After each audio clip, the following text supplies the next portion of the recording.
everyone. I am your host, Bailey Pricey on the Alignable team. We're excited to have you join this event on how to monetize your social media posts with special guest Anka Pop from SocialBee. She is all the way in Romania, which is pretty cool.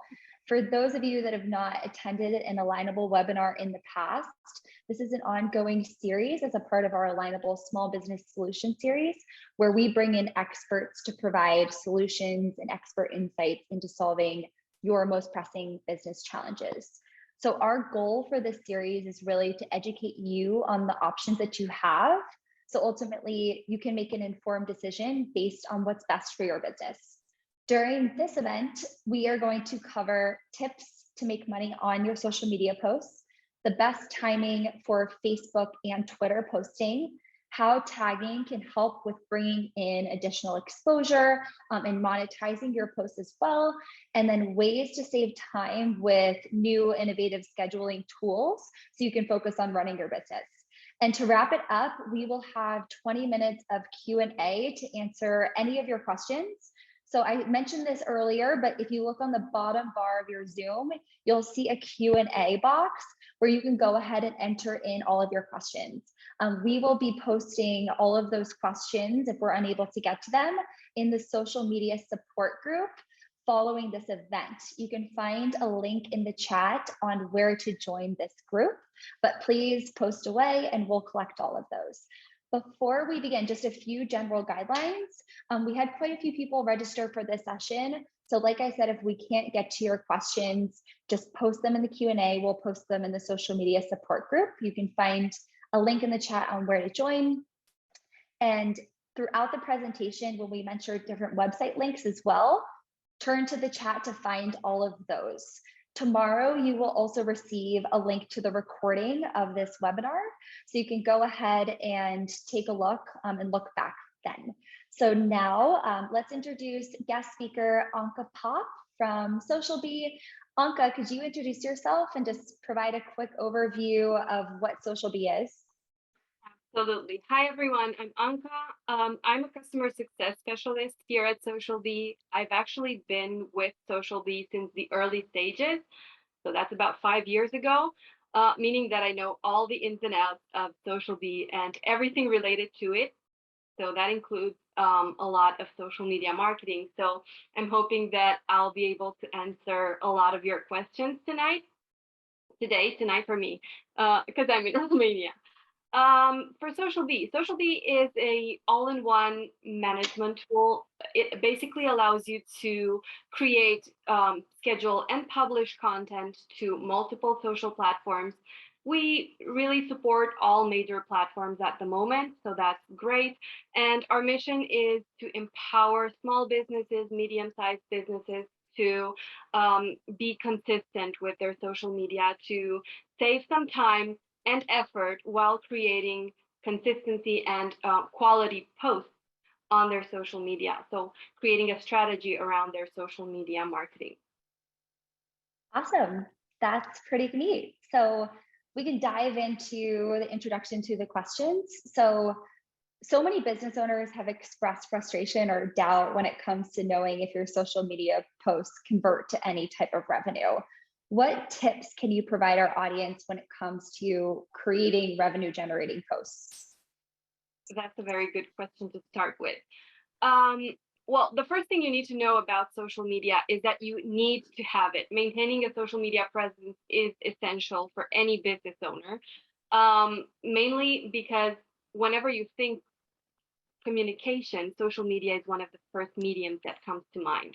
So you need to have that as a portal between you and your consumers. It's also a bit more nuanced than that, since, when you think social media marketing, you don't necessarily have as a primary goal sales and revenue. Of course, you do have that because it is vital to a business. But as with any sales funnel, for instance, social media is more top of funnel. So that's where your audience gets introduced to your brand. That's where you build a connection with the people who are potential leads, potential customers of yours. So that should be your main purpose when going about creating your content strategy for social media. Now, that doesn't mean that you don't have to create anything promotional. Far from it. Actually, there are quite a few ways in which you can create content that promotes your business, that brings in revenue on social media. So there's actually quite a few tips, I would call them, that you can use to make sure that your audience engages with your content so that it eventually leads to a purchase. Whether we're talking services, whether we're talking products, so it doesn't really matter. The tips kind of stay the same, of course, adapted to each type of business. So I actually have 10 ideas for you. The first one being always use a call to action, a CTA. That is vital for letting your audience know exactly what they need to do, what you want them to do. It can be booking a discovery call for a service company. It can be visiting a shop for a physical shop. It can be visiting a link to find out more about a specific product or service, things like that. But always let the audience know what you want them to do. Then you can always run giveaways to introduce your brand to new the audiences. So whether it's a common giveaway with someone else or just on your own, giveaways and contests in general are a good way of finding new leads, finding new audiences to introduce your brand to. With the prize, they can just become interested in following up and continuing using your product or services. And even if they don't win, they might also be interested in testing them out and seeing if it's good for them. And that's always a win for you. Then you also are able to have different offers, whether it's free shipping, a discount, a voucher, things like that, that would incentivize your audience to make the first step. You need to make that connection between someone who knows your brand because they've seen it online and someone who tried your brand, whether it's a service or a product. And this is the way to do it. Give them something to bridge that gap so that they can take that first step. Then another very important thing here is that you should boost your top performing posts. Now, this is especially true on Facebook, which is more and more pay to play in these days. So whenever you're seeing a post that performs very well, give it a boost. Make sure that it maximizes its potential so that more people can actually see that information. Now, on top of that, you should always have something that catches the eye of your audience. What I mean by this is, think of it this way. The attention span of people is super short these days. Thank you, TikTok, for that. That so is true. Yeah, it is. They're always a scroll away from you, which means you only have a few seconds at most to grab their attention and stop them from scrolling forward. So make sure you have a video, you have, I don't know, an infographic, a GIF, something that catches their eye to make sure they stop and read the actual post. Because the visual is what catches your attention first, for the most part, actually. Is there an optimal length of time if you have a video? How long should you keep it under? And how long should it be? Like, what is that sweet spot? That it depends on the platform. For Instagram, shorter videos tend to work best. For Facebook, I've noticed that a bit longer videos work. For YouTube, right now, it's off the charts, hours long of videos that you can use. But then again, there's TikTok, which gives you 3 minutes at most. So it depends on who's your audience, what attention span they have, because younger people have shorter attention span than older generations. So it definitely needs to be adjusted. Makes sense. Yeah. Awesome. Well, I think those are some really great insights. And, with these tips, how should a business owner approach timing with posting? Should you post in the morning, the afternoon, the evening? What is the optimal time that they'll get the most viewers and exposure on their posts? Good question. It is very important to time your posts, so don't just lay them into the universe and hope for the best. But rather have an approach based on two things mainly. One, best practices for each platform, which can come in handy. And I will share my screen here and walk you through a few things for each platform. But there's key elements here because you know best practices are general. They work in general. So keep that in mind and use them, adapt them to the second point I was making, to what your audience tells you. So this means look at your insights for Facebook, for Instagrams. Most platforms have data on when your audience is online. Also think about your target audience and what they do. Some people are stay-at-home workers who might scroll through Facebook or Instagram during the day. Others are commuters when the best time is to have the content going out there when they're commuting, when they're on the app.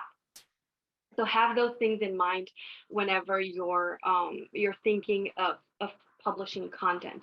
And let me actually try and share my screen here and show you a bit of what actually means to have best practices, which are very general, again, for each of the main platforms that are out there at the moment. So Facebook is the most common platform. And here, ideally, you should have at least one post every day with a minimum of 3 times a week. And a maximum of 2 times a day. Facebook people don't really like getting bombarded with a lot of information. And it's also due to the algorithm on Facebook, because this is also something that I forgot to mention in the beginning. Each platform has their own algorithm to kind of make sure that the user stays longer on the platform, which is something that you want to leverage to your advantage, right? You don't want to share content that drives the user away from the platform, because that way Facebook or any other platform will show it less and less. Now, for Instagram, you also have a minimum of 1 or 2 times of posting times per day, which are ideal. Not more than 3 times though. However, for Twitter, that's where it gets interesting, because since Twitter has such a short lifespan for tweets, there's so many tweets going out there in a minute, you would not imagine. So you should go for about 15 posts in a day. Now that doesn't mean, yeah, it's a lot, and the maximum best practice says 30, so it's even more. However, this doesn't necessarily mean that you need to have 30 pieces of individual new content for your audience on Twitter.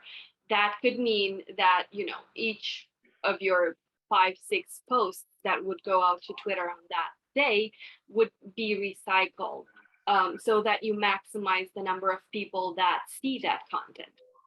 So Anka, I have a question for you. So, if you're a business owner and you have so much on your plate and you don't really have any time to post each day, what would you say is the optimal location, and which one of these would you choose? And sorry to jump in the middle. I was just seeing 30 times a day. And I think, a lot of business owners would love to hear which ones are the most important for. Yeah, it definitely depends on the industry and the target audience. If you have a younger, more Gen Z, for instance, target audience, TikTok, Instagram, these are the places to be. If you're more B2B focused, then LinkedIn would be a better option, and sometimes even Facebook. Facebook is also great for Gen X, for millennials sometimes, but then millennials also stick to Instagram, and some of them also on Twitter. But with Twitter comes a location asterisk, because, for example, in Europe, Twitter is not very widely used. So if you're in the States, it might work perfectly for you. But if your audience is in other places, then it might not. Got it. That makes perfect sense. And it's good to have a differentiation around which should be utilized. Awesome. I think this is really great. And for this chart, We will also be posting this in the social media support group, or if you want to take a screenshot on your Zoom and keep for reference, you can do that as well. If you want to join the social media support group, you can also find that link in the chat, where you'll be able to find all of this information. So coming back to, my question that I had about which platforms to use, and what if a business owner doesn't have time to post during these optimal times of the day? Can social be support with this challenge of scheduling posts, and how does that work? Yes. First of all, we definitely know that it's a hassle. Let's admit it. It's a hassle having to post to social media multiple times a day and to multiple platforms can be a hassle for everyone, especially if you have multiple roles. During a small company, that usually tends to happen. People tend to be to wear multiple hats, for instance. And I know because I've been there.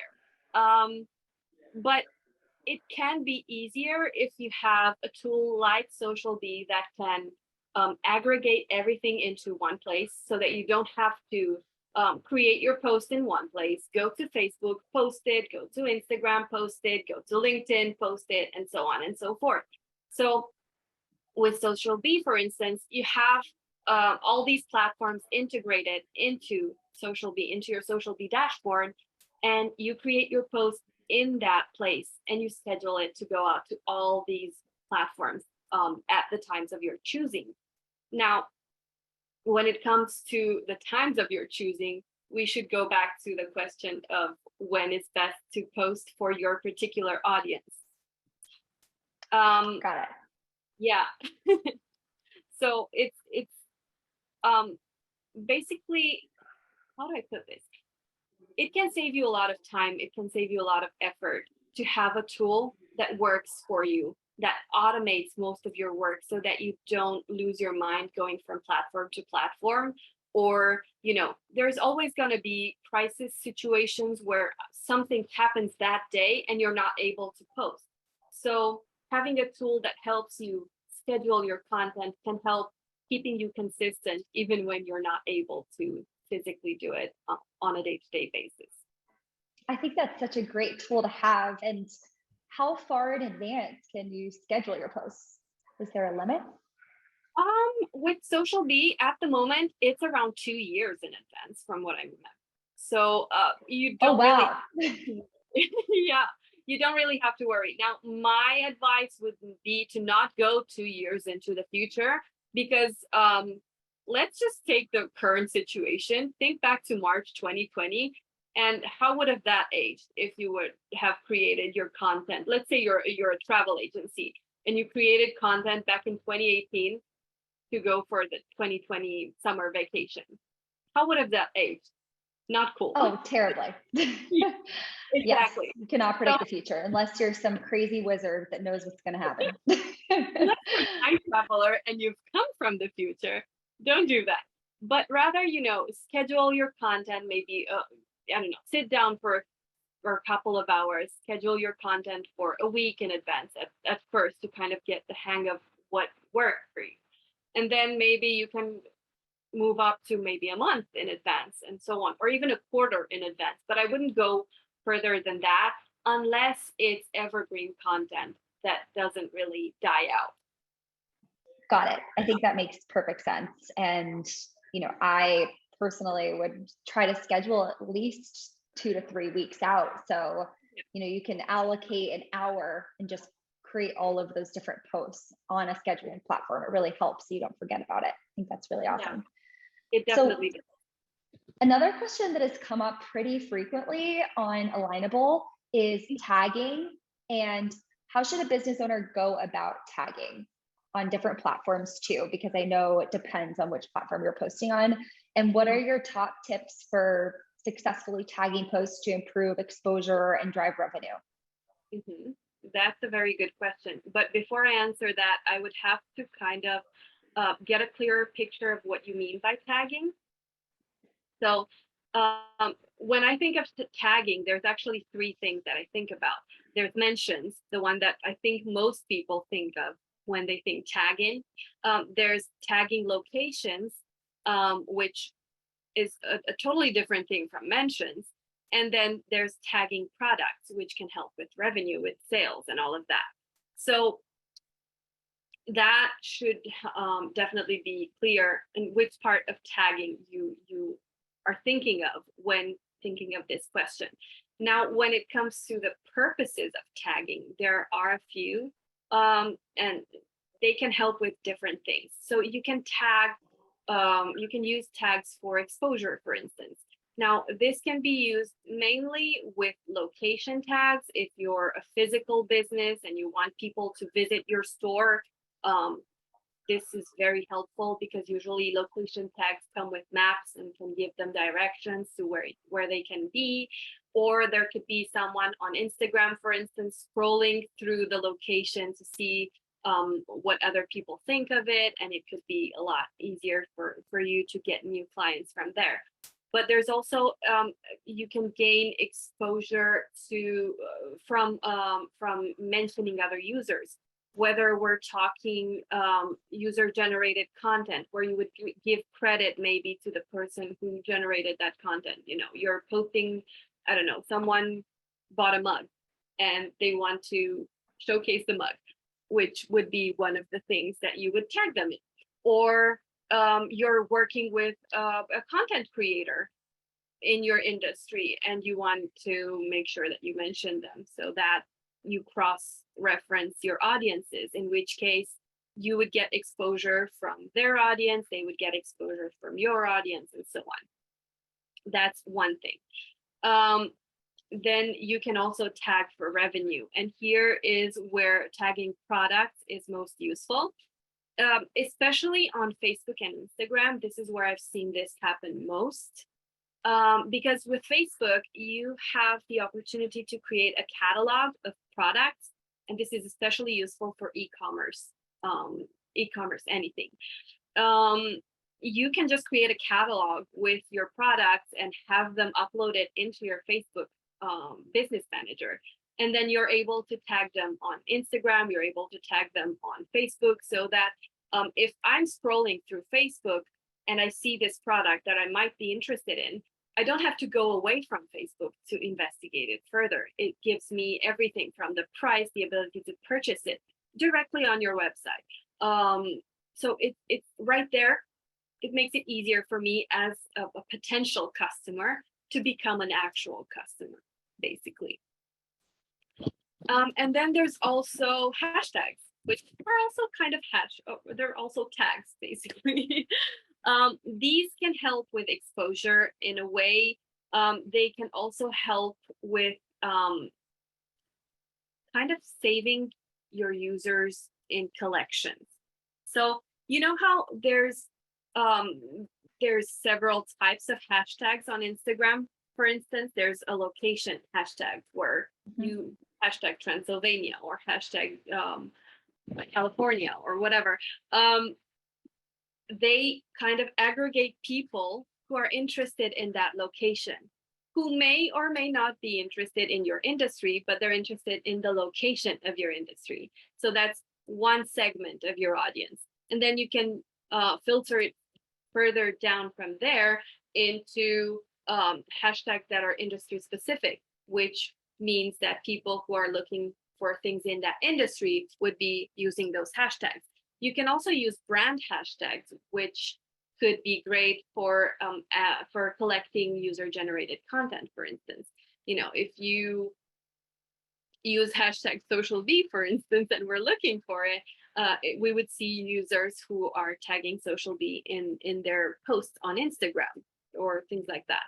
So with hashtags, there's different practices for different platforms, though. So you have to also keep that in mind. I did mention a lot of Instagram here because Instagram is the most relevant when it comes to hashtags. And there are some best practices on how you can use hashtags, both on Instagram and other platforms. To give you an example, Instagram at some point, their maximum number of hashtags is 30. At some point, it was a best practice to use up all those 30 hashtags.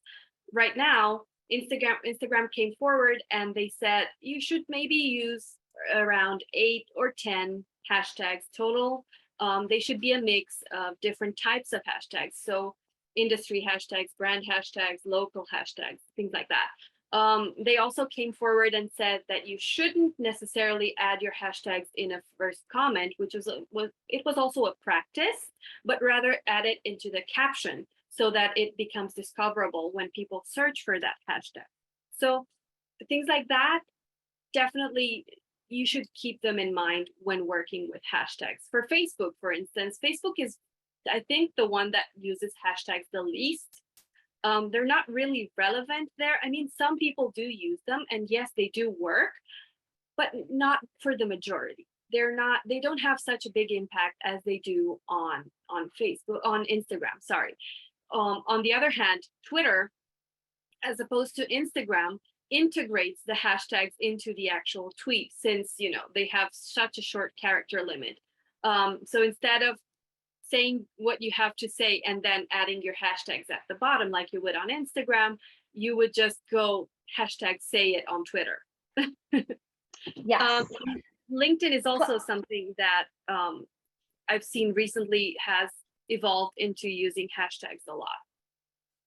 So question, and yeah. Sorry, I interrupted you on your last comment there, but let's say a business owner is in a specific industry and they don't even know where to start with what hashtags to use, what should be a hashtag. Is it the name of the product? Is it who they're trying to target? Is there some way they can find help with which hashtag should be used? And maybe we need an event on that. Yeah. That's a separate topic in itself. So yes, do an event on that. It's definitely worth it. There are tools that can help with hashtag research, but you do need to know what you're looking for. I mentioned this before when talking about Instagram. You need to have a mix of different types of hashtags that can work for your business. So think industry hashtags. For us, it would be marketing, it would be social media marketing, it would be social media management tools, things like that. They can also have location hashtags if your industry is location specific. If it's international, they don't matter as much. You should also have hashtags that are easier to access. So don't go for, when you go on Instagram and you look for a hashtag, it tells you how many times it's been used. Don't go for the million views. Basically, especially if you're a small business, you would not normally have the millions of followers to hold up that much value. So your post would actually not get noticed with that big of a frequency of use for the hashtag. Rather, if you have, let's say, 2,000-3,000 followers on Instagram, go for hashtags that are in the tens of thousands of posts or hundreds of thousands at most. So go for medium-sized hashtags that could bring vision or actually value to your post. They could make it more visible to people in your target audience. On the other hand, something that most people have heard about, but some of them still don't know about, is the fact that there are indeed hashtags that are banned, especially on Instagram. There's a whole bunch of them. And it's hashtags that you would not normally think about. So for instance, hashtag desk is banned on Instagram. And it's because it's been used so much that it lost its value. Interesting. Of course, there's also other reasons for banning hashtags, but mostly you should, and there's tools that can tell you if a hashtag is banned, but you can also check it directly on Instagram. So if you go on Instagram, you look for a hashtag and you see that it doesn't have any recent posts on it, and it will tell you exactly that. There's top posts, but there's not a recent posts tab in there. That means it doesn't work at the moment. Interesting. Okay, that's a good tip to know. I did not know that. So yeah. I learned something new. So last question until we get into Q&A. I saw a bunch coming through in the chat box, but there is just so much that goes into maintaining successful social media accounts. And I was hoping you could help our audience understand, how does Social Bee help support small businesses' social media efforts with this challenge so they can have more time to focus on their business? Absolutely. So, Social Bee, as I said in the beginning, is kind of like an all in one management tool, meaning that it saves you, first of all, time and effort because you don't have to go to so many places. You can just come to Social Bee, create your content, and go on with your day. But it actually has a lot more value than that. Social Bee, and I should mention this, can come with a learning curve for some, simply because it's so feature intensive. This is also why we offer webinars, we offer one-on-one coaching calls so that people can actually learn to leverage Social Bee for themselves. There's a few key features in Social Bee that I like mentioning a lot whenever I talk to someone about it.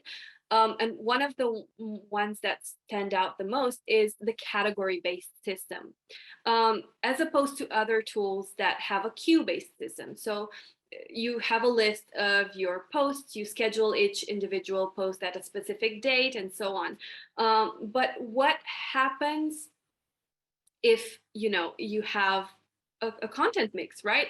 The content mix usually comes with different types of content. So there's a promotional mix in your content. There's maybe your own blog posts, which is the educational value of your content. There's also some outside sources which provide some authority to what you're already saying in your educational content.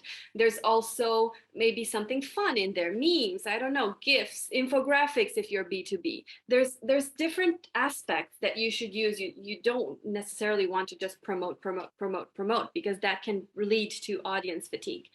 And so categories can actually help with creating your content mix so that it's balanced, which is why we use it a lot more than a queue-based system. You also have that in Social Bee if you prefer it, but we definitely advise trying the category system as well.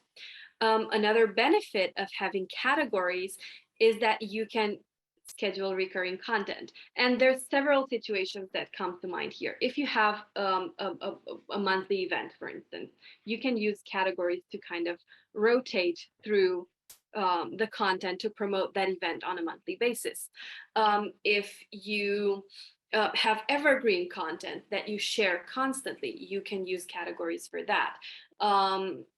There's a lot of ways in which you can apply this. And with Social Bee, you can go even further than that. You can create variations to your post so that it's always fresh, even though it's the same idea. Because if you think about it, if you promote booking a call, you're always going to promote the calendar link.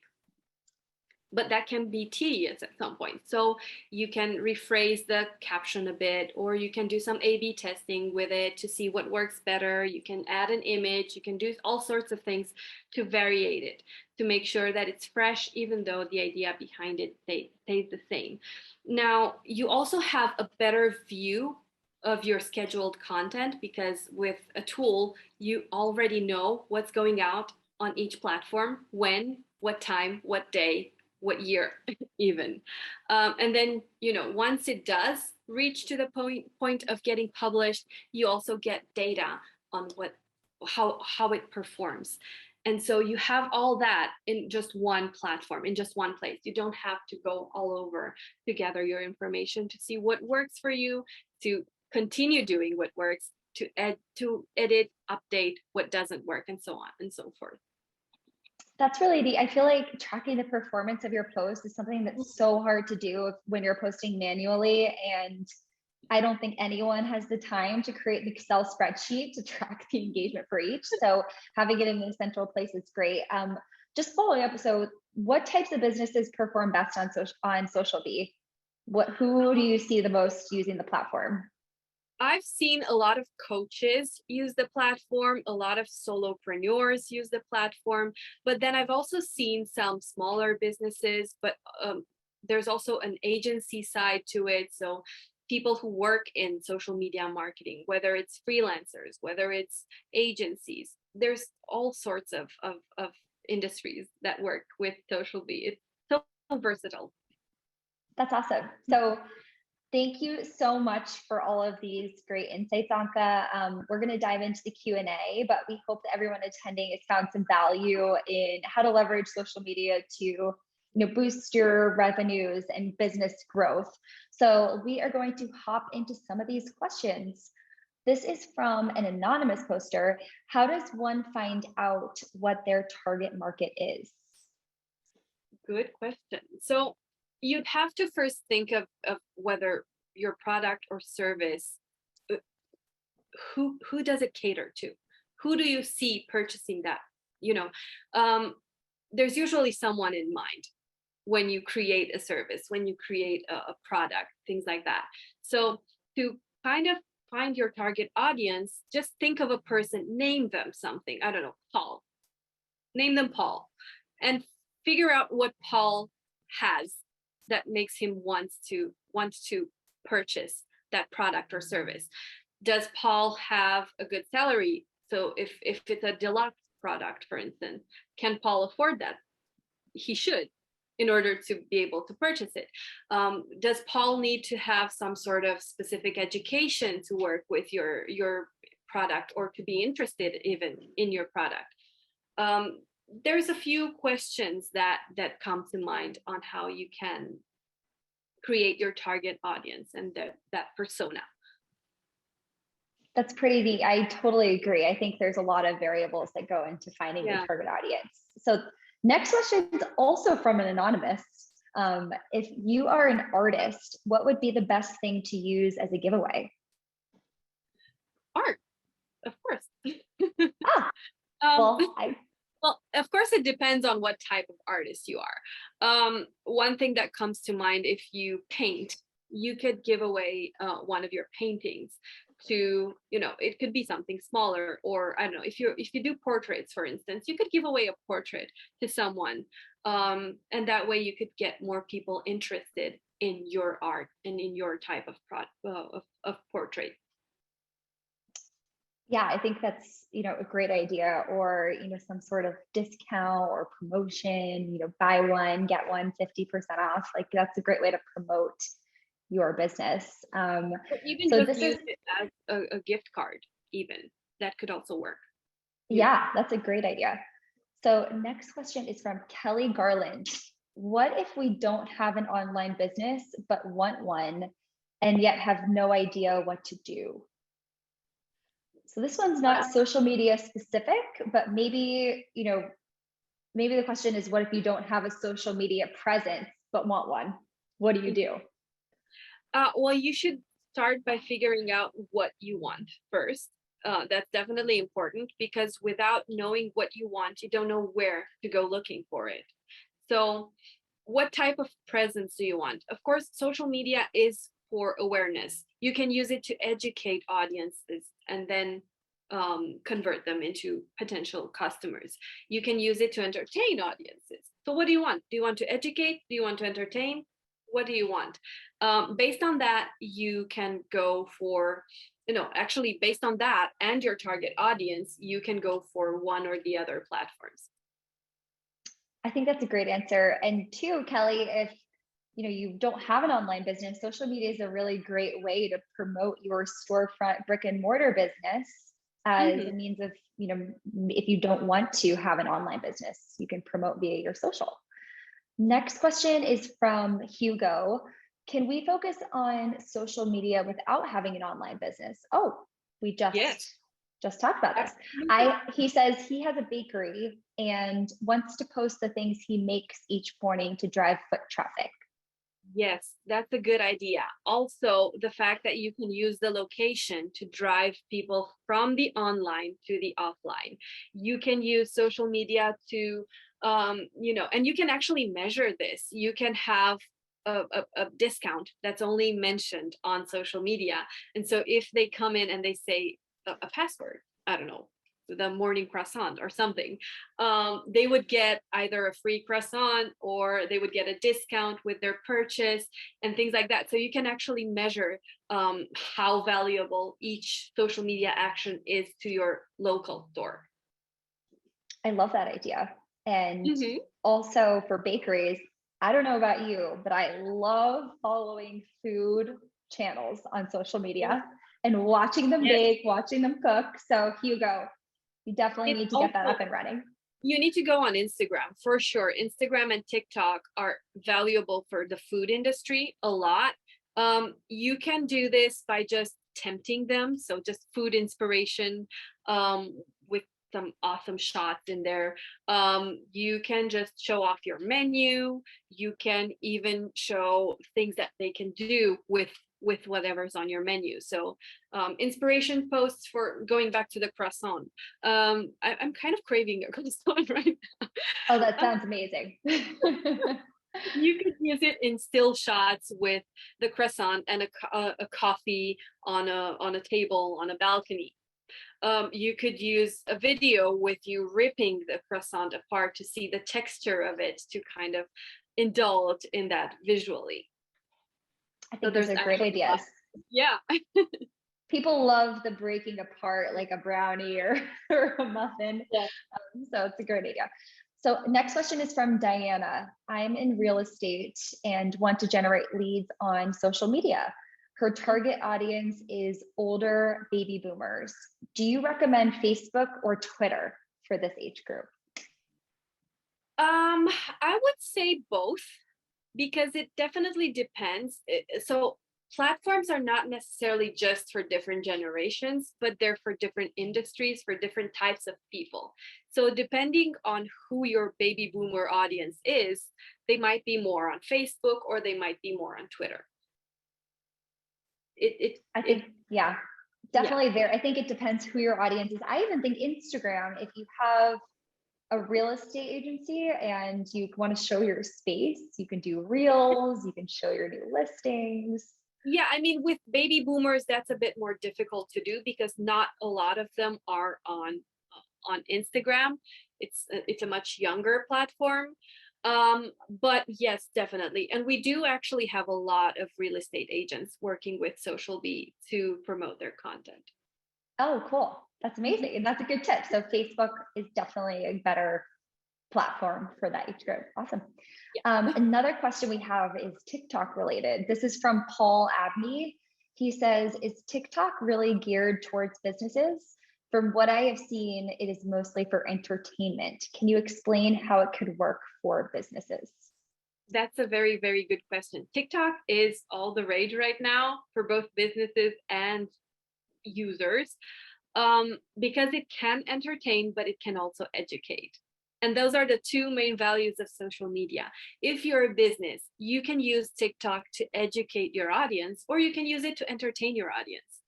Regardless of which one you choose, it will keep your audience top of mind, your brand top of mind to your audience.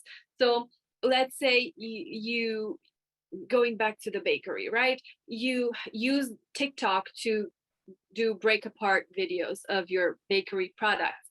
Those will incentivize your audience to actually want to try them, which is a good thing because it kind of leads to your store and they can purchase them. Or if you run if you're the artist from the previous example, you can use it to kind of showcase your skill, to to reassure everyone that you are good at what you do and that you do put soul and quality into your work.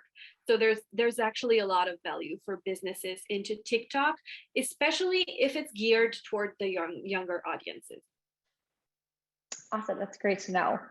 So Yeah. next question was from Anonymous and they asked, will you send us the time diagram? Yes, we will be posting the time diagram in the social media support group and you can find a link on where to join that in the chat. Yes, Next but also look question. at your data, see when your audience is online. Very important. That's a great tip. Okay, awesome. We'll include that in the post as well. Next question is from Jennifer. Mhm. What programs do you have for service providers who handle social media for clients? Is this social be specific or? Yeah, so I think this is directed to social media. Okay, so with people who are providing social media services, you can go towards our agency tiers, which gives you the option to separate your clients in different workspaces. You can add users, so you can allow your client to go into their workspace without having visibility to anything else. And they can approve content if they need to. They can leave notes on the comment that you make. You can work with a team and so on. So there's definitely features that can help social media marketers in this way. Awesome. I think that's great advice. Next question, also for this is a great one from Celeste. For the chart that was shown earlier about best times to post, what time zones is it referring to? It's not referring to time zones. It's international. That's why it's a general best practice. Of course, can be different for each time zone, but this is not, I mean, 7 a.m. is 7 a.m. regardless of the time zone. It's just at different times, but it's still going to be 7 a.m. However, this is where your audience comes into play, and the data that I mentioned earlier that's specific to your audience. Because, you know, if you're based in the US, but your audience is international, those best practices don't work anymore, because your audience might have different times. So you might want to consider using multiple time zones. So making sure you have different types of posts for different times. You know, with Social Bee, for instance, because we are international, we cater to a global audience. So we like to make sure that there's something educational in the morning, our time, for the European audience who's on a similar time zone, but also in our evening, which is more US morning. So it kind of caters to multiple time zones at the same time. Yeah, that makes total sense. So, you know, it's kind of trial and error and figuring out what's going to work for you. Where is your audience located? I think that's a great tip. Yeah. Next question. We have a lot of anonymouses here. Anonymous, do you see a lot of veterinary clinics use Social Bee? If so, has it shown to increase their following and engagement by using the platform? Good question. First of all, I love animals. So yay for vets. Actually, I have seen a few, yes. In my 5 years of Social Bee, I've actually worked with a few of them. They help with making sure that your business is visible to the local audience specifically. They can also kind of provide authority. You can use testimonials. You can use reviews from people who visited your clinic to kind of make sure and reassure pet owners that their animal is in good hands with you. That's kind of the approach that I've seen with Social Bee. That's a great answer. So hopefully you found some value, Anonymous. Next question is from Karen. I print custom banners that are one-offs. How should I be promoting on social? If they're one-offs, I'm assuming they're bespoke, so they're custom made. So definitely that's one of the features that you want to promote most, the fact that you can customize the banner to your audience's request. I think, if I understood correctly. Yeah, so I think, you know, she produces banners that she doesn't produce multiple of them. So they're very unique. So I think that's a great response. Awesome. Next question is from Phyllis. This is a good one. I love social media and it has helped my business grow, but I am swamped. I don't have any more time to invest in social media. What should I do? Can Social Bee help me, or do I need a freelancer or agency? This is something that I hear on a daily basis, multiple times a day. Yes, we can help. There's actually two ways in which we can help. For one, you can use the tool to create your content in advance, to schedule your content so that you have the reassurance that something is going out even when you don't have time to create it. And for two, there's also services, because Social Bee is half agency. So we do have our own team of specialists that can help with creating the content for your social media, with promoting it via ads and so on. So yes, we definitely are able to help. Oh, okay, interesting. So in that, I know you guys are offering Alignable members a really good discount. Um, where do they find that agency side and, when they click on the link Mhm. provided? So when you first click on the link, the first thing you should know is that you need the platform. And I like to make an analogy with pizza here. You need the platform in order to get the services. So it's like the platform is the pizza crust.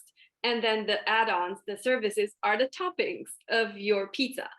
So if you want us to handle your social media specialist, your social media content, you should first focus on getting the platform and then adding the service. And there's once you have a plan with us, or once you have even a trial account, you're able to see something called a concierge store, and that's where all of our services are displayed, with pricing, with more information, or even better, you can book a call with one of our team members.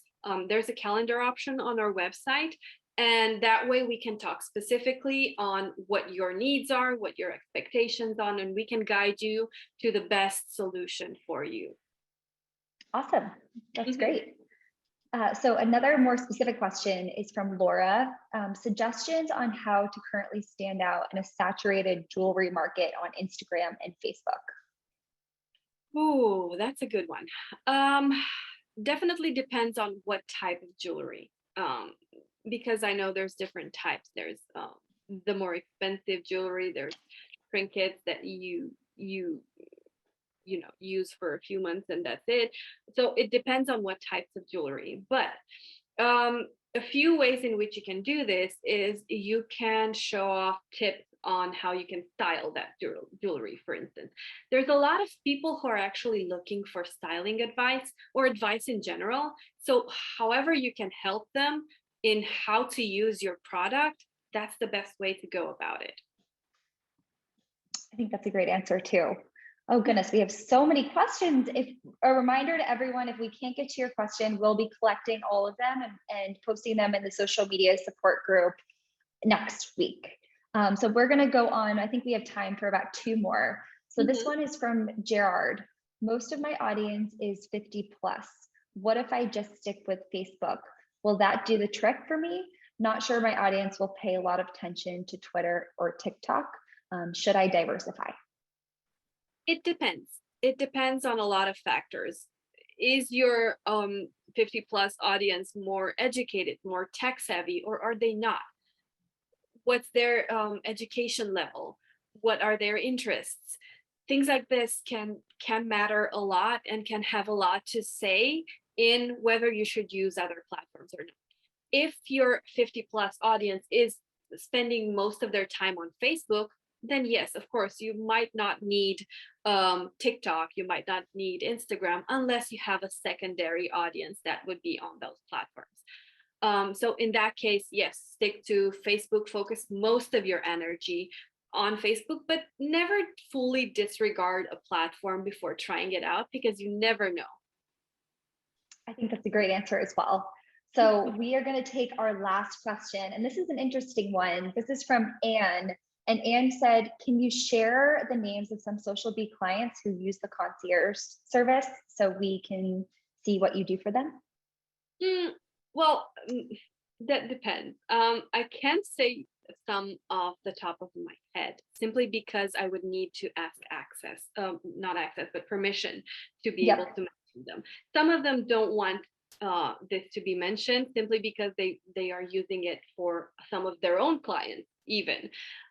So at the moment, I would not go about saying that, but we do have clients from several industries. We have real estate clients, we have SaaS, software as a service clients, we have tech companies, we have smaller business coaches. There's a lot of coaches in Social Bee actually using our services. So Awesome. there's I think, a lot of industries. yeah, no, I think that's great. And one thing I noticed is I feel like Social Bee was really created for the small business. So I think, it's helpful to have that perspective when someone's, scheduling your post, et cetera. Yeah. So um, We are almost out of time, so I'm going to wrap it up. But thank you so much for attending, Anka. We really appreciated your expert Lovely. insights into all things social media. To our members, thank you so much for attending our event. I hope you took away some value from this conversation. If we were unable to get to your question, just a reminder, we'll be posting all the answers in the social media support group on Alignable. If you'd like to give Social Bee a try, we posted in the chat a offer for a 60-day trial plus 50% off your first 3 months, which is great if you just want to see if it's the right fit for your business. And be on the lookout for future events as a part of our Alignable Small Business Solution Series. And thank you all. We will see you very soon. Thanks so much for having me.